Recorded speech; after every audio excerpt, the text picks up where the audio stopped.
Mariana is asking, how can we simulate the digital LSAT with paper exams? Great question. Ideally, if you can get access to the PDFs, that does make a big difference to have them on screen. But if you don't have access to the PDFs for whatever reason, what you could do is keep your books clean and write on scratch paper on the side. You will get scratch paper on the digital LSAT. Even though the July LSAT has happened, LSAT is still not confirming the exact number of pages that they give you for scratch paper, but it is a booklet. It is 8.5 by 11. It is around 12 to 14 pages of scratch paper, which is not unlimited, but it is a good amount. That should be more than enough for most people if you write fairly neatly and don't write too big. So I'd say keep your books clean, use the scratch paper.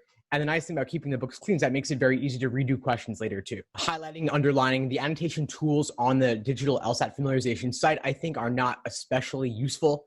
So I wouldn't worry too much about learning to use those. Your mileage may vary, of course. Practice with the digital LSAT site, familiar.lsac.org.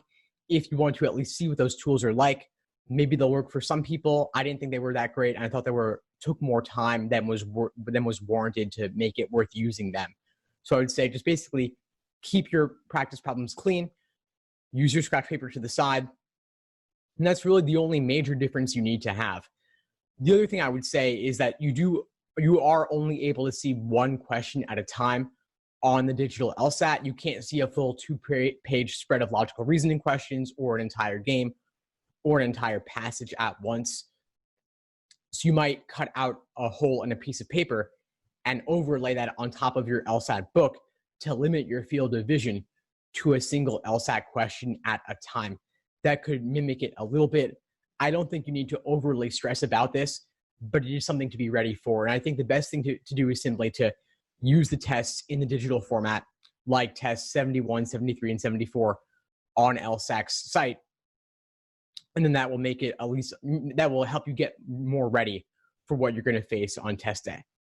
Thanks for tuning into the show. Please subscribe if you haven't done so already to be notified of new episodes as I release them. And feel free to reach out if you need anything at all as you move forward with your prep. I'm happy to help however I can. In the meantime, I wish you all the best and take care.